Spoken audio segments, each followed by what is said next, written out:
Ces clubs ont marqué la saison 2023-2024 de leur empreinte.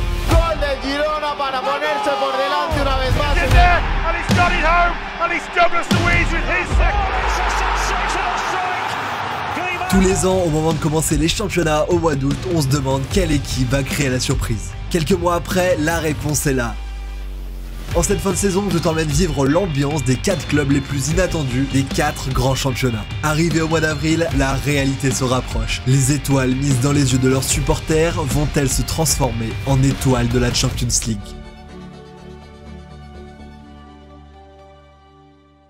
On est au pays du football, en Angleterre, il est 7 h du matin, on est à Londres pour le moment, mais un bus nous attend. On est devant Victoria Coach Station, on est parti, on prend le bus direction Birmingham. Allez, come on with me my friends. Devant nous, 3 heures de bus, le temps de vous raconter un petit peu l'histoire de cette ville de Birmingham. D'ailleurs sur Instagram, je vous ai fait un récapitulatif de mon budget pour ce voyage, n'hésitez pas à aller voir ça si ça vous intéresse. Birmingham est une ville chargée d'histoire. Marquée par la révolution industrielle commencée à quelques dizaines de kilomètres de là, cette ville a longtemps été appelée l'atelier du monde. Ses nombreuses usines et ses plus d'1 million d'habitants, ainsi que sa place centrale au Royaume-Uni, ont rendu cette ville avec le temps incontournable. Rendue également célèbre par la série Peaky Blinders sortie en 2015, Birmingham occupe également une place importante dans l'histoire du football mondial. Après un peu moins de 3 heures de bus depuis Londres, on est arrivé ici à Birmingham et vous allez voir que cette ville, elle a une place vraiment importante dans le football anglais et également dans le football tel qu'on le connaît aujourd'hui. C'est dans cette ville qu'est née l'idée de créer un championnat d'Angleterre. L'idée, elle paraît assez simple aujourd'hui puisqu'on est habitué à avoir nos championnats, mais à l'époque, quand les clubs venaient juste d'être créés en 1888, il n'y avait pas de championnat, il a fallu créer un système complet avec des matchs aller-retour, des points, un système de classement pour se partager également les revenus autour du football. L'idée est venue d'ici, ça a été créé quelques mois plus tard du côté de Londres bien évidemment et ça regroupait 12 équipes dont 3 de cette ville de Birmingham. West Bromwich Albion, Wolverhampton et Aston Villa. L'idée émanait du président William McGregor à l'époque qui était président d'Aston Villa. Les 3 clubs sont de cette ville ou des alentours, mais il y a un 4e club qui ne fait pas partie de ces clubs fondateurs. Pourtant, il a également été créé assez tôt, en 1885, c'est le Birmingham FC, absolu rival d'Aston Villa. On avait été voir un match de cette équipe qui a notamment formé Job et Jude Bellingham, mais là aujourd'hui l'équipe qu'on va aller voir c'est Aston Villa au cœur de cette vidéo, au cœur de cette fondation du football anglais. On se retrouve dans quelques instants du côté de Villa Park, le stade d'Aston Villa, un vrai stade à l'anglaise pour ce match.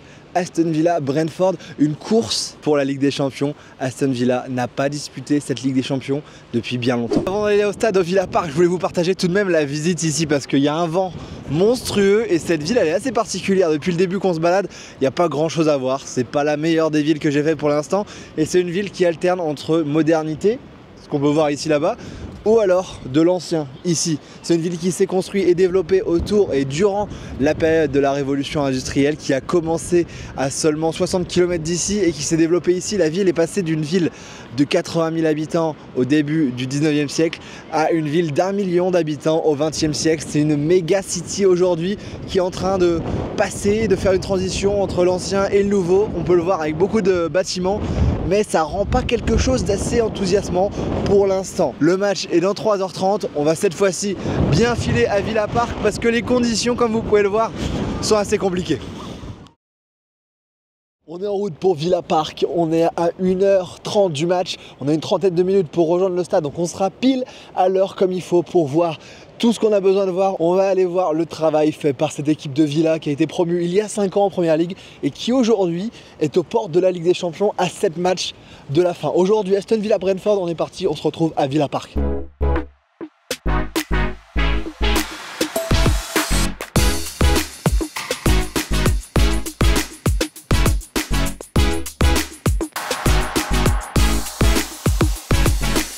La beauté du grand doping quand on voyage comme ça, c'est aussi des fois de descendre au mauvais endroit et puis de devoir trouver des autres façons d'y aller au stade. Et voilà, ça y est, le bus est là.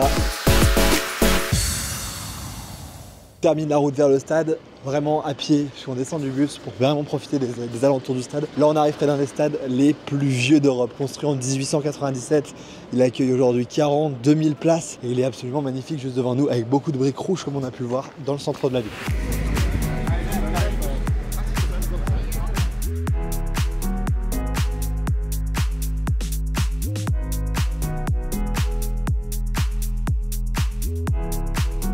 va forcément passer à l'achat du match des programmes. Alors, one program by card, please. Thank you.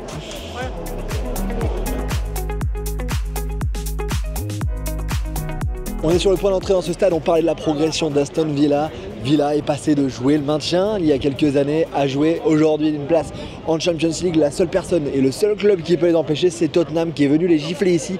Il est 4-0 il y a quelques semaines, ça peut être le seul point noir. Ils ont un match de retard et 2 points derrière, donc potentiellement Tottenham est devant. Il n'y aura qu'une place à prendre puisque les 3 premières sont prises par Arsenal, Liverpool et City. Arsenal et Liverpool, c'est encore à jouer pour Aston Villa. City a été joué dans la semaine et City l'a emporté, mais Oli Watkins était absent. C'est le grand joueur à surveiller aujourd'hui, puis c'est l'ancien joueur de Brentford. On l'avait vu avec Brentford lors de la conquête de Londres il y a quelques années. Pour les plus anciens suiveurs de la chaîne, on était allé à Brentford dans l'ancien stade, et là maintenant, aujourd'hui, il a signé du côté d'Aston Villa et réalise une saison absolument monstrueuse. 16 buts et 10 passes D en championnat. Ça va vraiment être l'homme à suivre aujourd'hui, lui qui est de retour après sa blessure. Allez, on y va, on se retrouve à l'intérieur du stade.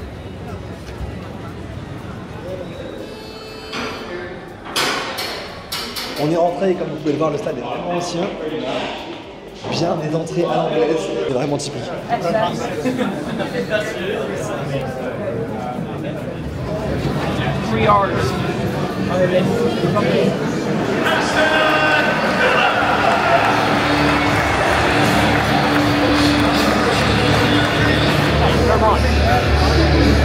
On est bien arrivé, on est bien installé. Le boulot va être donné d'ici une dizaine de minutes. Et là, j'espère que vous pouvez m'entendre parce qu'il y a beaucoup de bruit. On est très serré ici dans les sièges. Et pour acheter la place sur le site internet d'Aston Villa pour ces matchs-là contre les petites équipes comme Brentford, c'est possible d'acheter des places. J'ai eu ma place à 60 €, 51 livres pour ce match. Là, l'ambiance commence à monter ici dans Villa Park.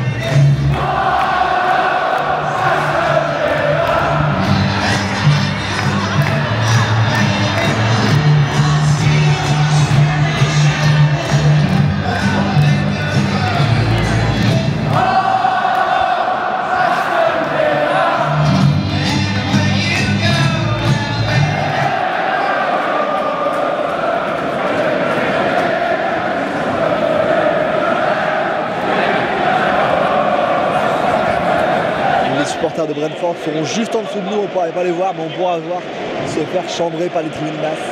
Ici, la tribune active, plus active que les autres, et sur le côté, mais le foot anglais, on le sait, c'est tout le public qui est actif. Les joueurs vont être dans le tunnel d'une minute à l'autre, le match commence dans 4 minutes.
Ici pour 90 minutes dans ce match, on a un partage de Brentford en dessous de nous qui fait déjà pas mal de bruit. 0-0 ici entre Brentford et Aston Villa.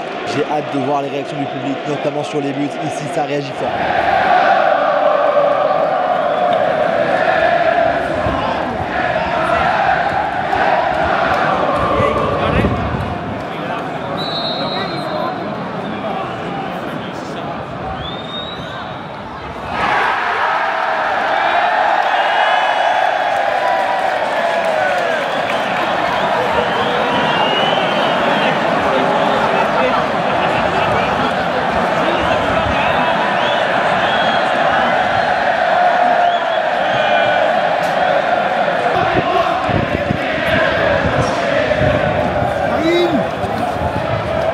Après seulement 5 minutes, on vient d'assister au moment le plus typiquement anglais possible ici en tribune, avec ce coup franc de Bryan Mbeumo, l'ancien joueur de l'Estac qui avait gagné la Gambardella. C'était dans le dernier rêve de coupe.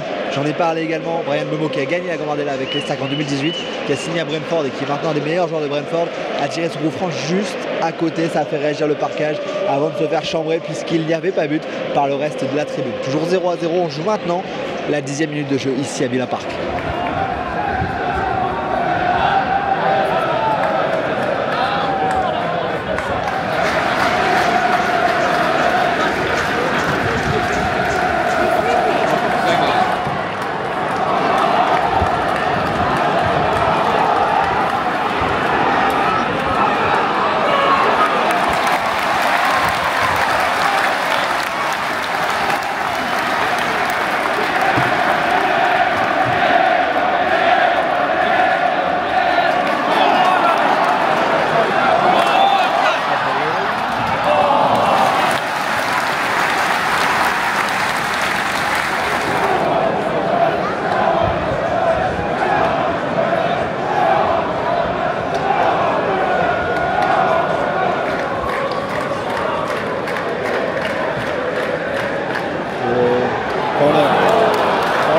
Vous pouvez l'entendre maintenant, c'est très calme ici dans ce stade. On réagit uniquement aux différentes actions défensives, notamment celle de Diego Carlos qui a adoré ici l'ancien Nantais, qui réalise un très bon début de match. Brentford est attentiste et joue en contre, alors que là, Oli Watkins s'est fauché. Coup franc très dangereux pour Aston Villa.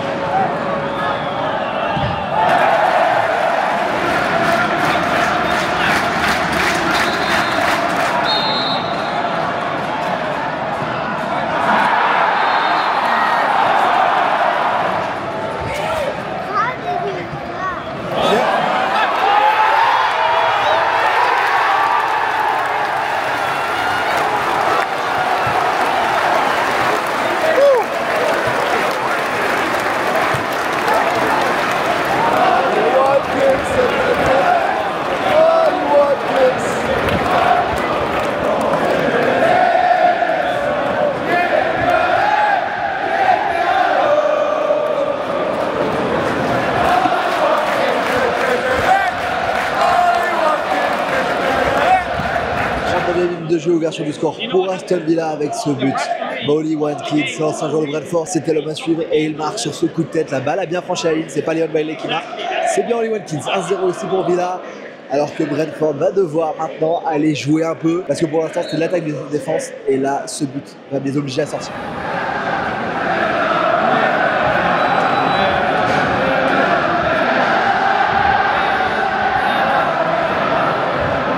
Two minutes added time.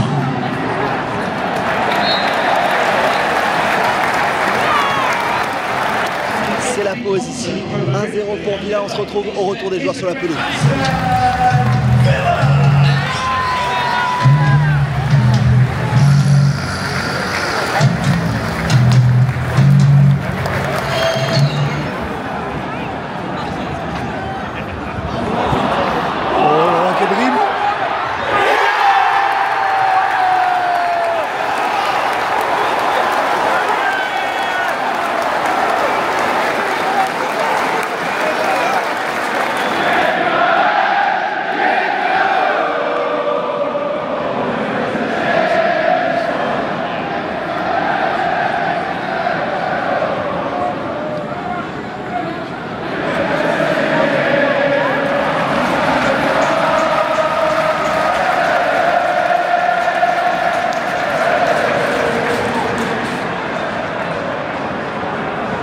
Seulement fallu attendre 1 minute pour le deuxième but marqué par cette équipe de Villa, marqué par Morgan Rogers qui vient marquer un superbe but dans la surface. 2-0 pour Villa. Vous l'avez vu, c'était calme, mais on a eu une vraie explosion à l'anglaise comme on les aime. Villa réalise un sans faute dans ce match et est proche de remporter les 3 points. Il reste une deuxième mi-temps à jouer, mais 2-0 pour Villa contre Brentford.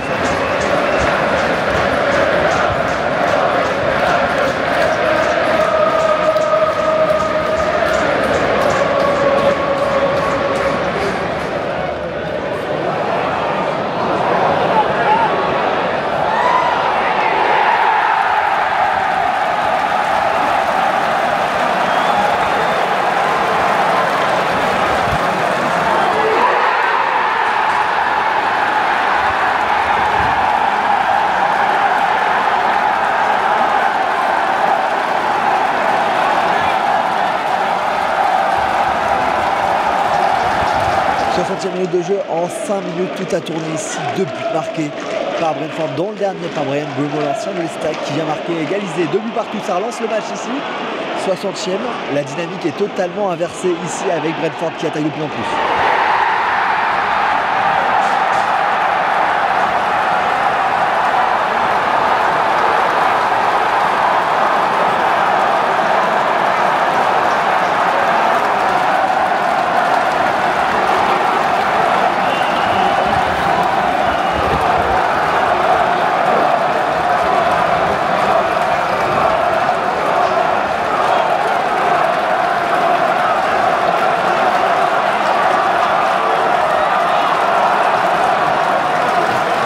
Minute de jeu, on sera passé en 15 minutes du néant à 3 buts pour Brentford, 3 buts à 2 pour les Bees. Encore un nouveau but marqué par un ancien joueur du championnat de France, Yohan Wissa, l'ancien orienté, alors que Zaniolo est rentré côté Villa.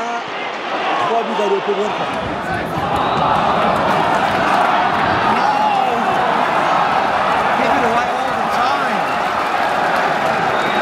C'est vraiment dingue comment un match peut tourner en termes de confiance. Il n'y a plus aucune confiance chez Villa qui rend la balle à chaque fois à Brentford, qui est vraiment bien dans ce match.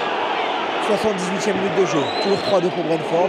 Il n'y a plus rien à voir par rapport à la première mi-temps côté Villa. Brentford qui a peut-être même en mettre un autre, tout ça, qui s'est manqué.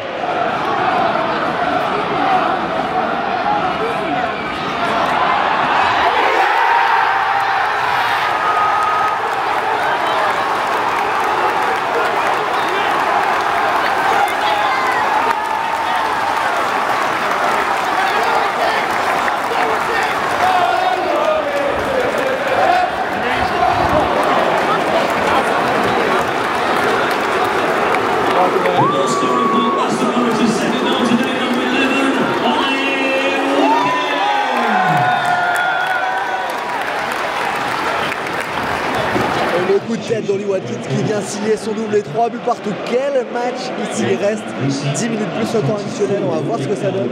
Et pour l'instant, 3 buts partout. Oh!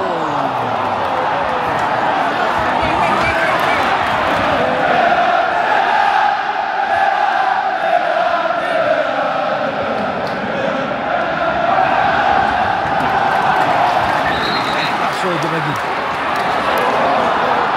C'est bien joué. Qui masse la surface. Fort devant. Ça va pousser. On est dans les dernières minutes de ce match. Il reste encore tout à jouer. Ça va pousser. Comment?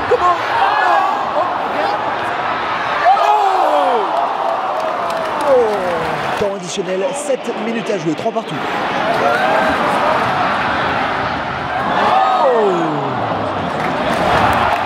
Come on. And goal. Sajabi qui vient rentrer. Sajabi l'a chevauché, deuxième poteau. Le centre du partenaire.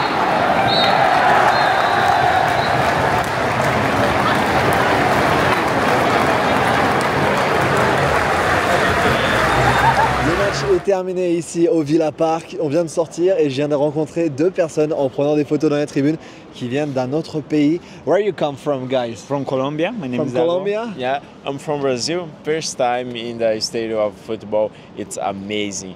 It looks like you're seeing in the television. It's better here. What again we got with so much goals? Yeah. What do you feel after the first half? It was easy for Villa? I was happy in the first time. The first part of the second time too, but when Brentford go ahead, take the lead, was really sad. But after that, the people start to animate, to support the team, and was incredible when Aston Villa could draw. So the draw, the 3-3 was so good. Yeah. It's very different, I think, comparing to the atmosphere in South America. What are your clubs? Your club in Colombia? My club is El Cúcuta Deportivo, but it's in the second league. Okay. Perhaps the most famous club in my country is Nacional, Atlético Nacional. Is two times champions of South America. But the environment is really different. It's absolutely different. And you in Brazil? In Brazil is Flamengo. Flamengo is the most famous team in Brazil. It's the famous team in Rio de Janeiro. I followed this team when I was a child. It's incredible. Thank you so much, guys. Okay, I hope you enjoy too. Colombia, I will come from Colombia. I will take the contact and we will stay in touch. Okay. Thank you, guys. Thank you. Bye bye.